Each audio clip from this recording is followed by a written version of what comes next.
These guys died doing what they loved.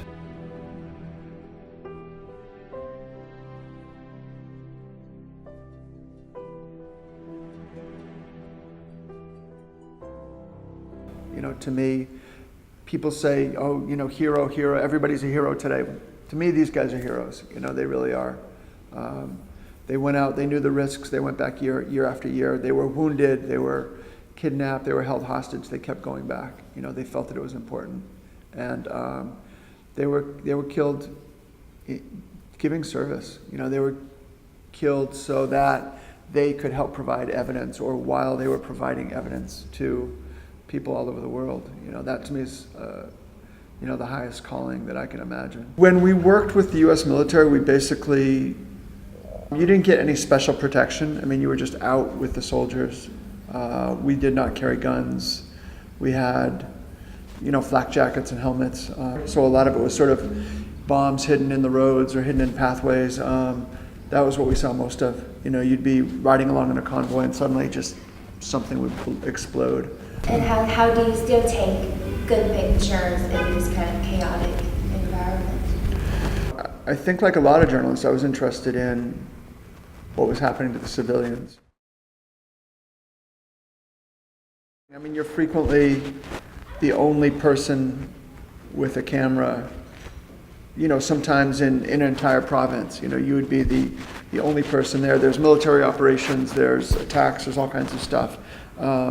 You know, you're sort of the witness. So you're trying to get out evidence that broadly represents that experience. But to me, I think the civilians obviously were the most important thing. When you first started, were you scared? Yeah, I mean, I was scared all the time. I was scared for 10 years. You know, if you go out on patrol in Iraq and you're not scared, there's something wrong with you. It's very difficult, and it's very difficult to make any phone calls to there at that. The information that we do have is that it appears as though Hetherington was traveling with 3 other photojournalists near the frontline area in downtown Misrata. When Tim was killed in 2011, some friends came and said, you need to start up that nonprofit that you and Tim were talking about. He and I had talked about a place like the BDC, a place where we train young journalists. I mean, I don't think we can give up because it's dangerous. I'm not encouraging people to be war photographers, but journalism is still important. Tim believed in it, I believe in it, and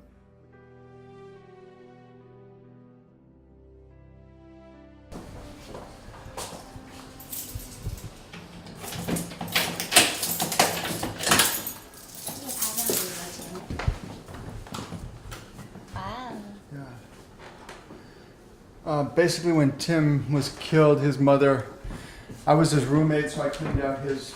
I kept all his books in storage for a few years, and then we had this empty room and started building this library on the weekend.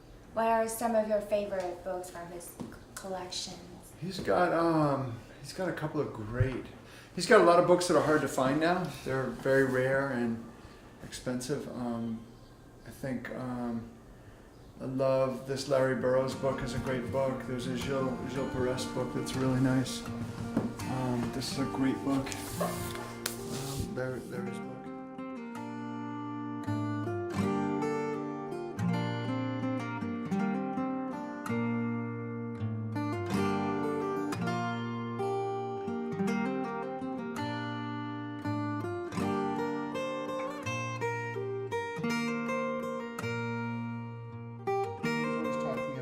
He was the one who was really clear about, I mean, this was probably maybe, you know, the greatest war photo of taken in Iraq.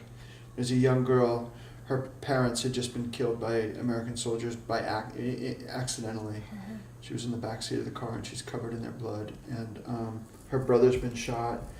It's not the children's fault, you know? I mean, they're the victims, whether they've got a gun or not, they're the victims, you know, they're the ones who are being sucked into it, exploited, and destroyed. Yeah.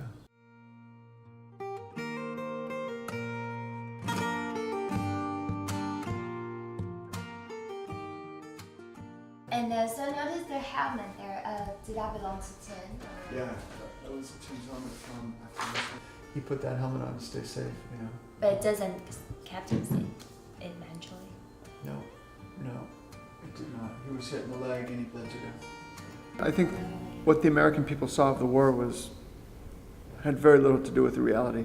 The whole media industry that we were part of is disintegrating as the violence is increasing and it's getting more expensive. I hadn't been to college. I didn't have, much of a writing background.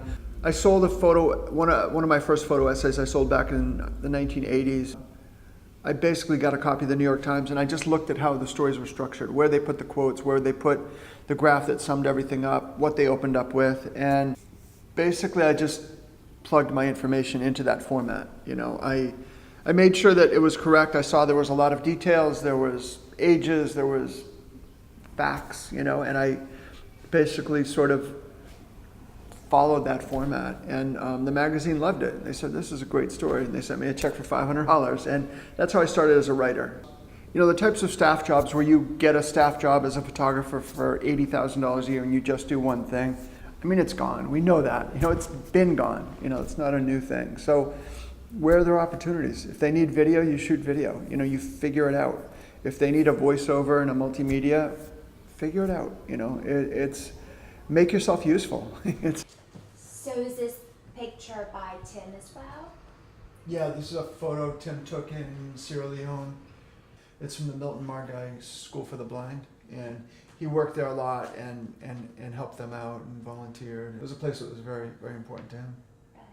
Yeah. I thought it's very artistic with the glasses looking through and Yeah. the blind school.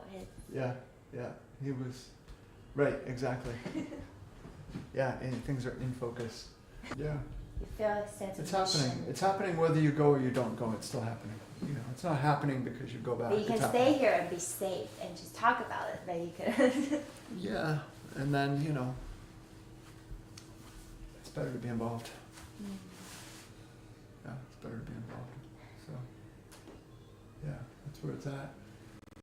I think there's a lot of journalists out there that have spent years and years delivering, the news for major organizations, and you're buying a photo for $200, and then you're publishing that photo all over the world. You're putting it on the front page of your newspaper. You're putting it in a slideshow for $200. That's outrageous. That you should be paying $20,000 for that photo. They come back and they're just kind of discarded. They're just forgotten. It's very, very traumatized by their experiences. But I think a lot of the media's, they use them up and spit them out. Yeah, you get sad, you get despondent, you get frustrated, but the answer is not to not do journalism. That's not the response. And we need to keep going back. We need to try to be safer, but we need to keep going back.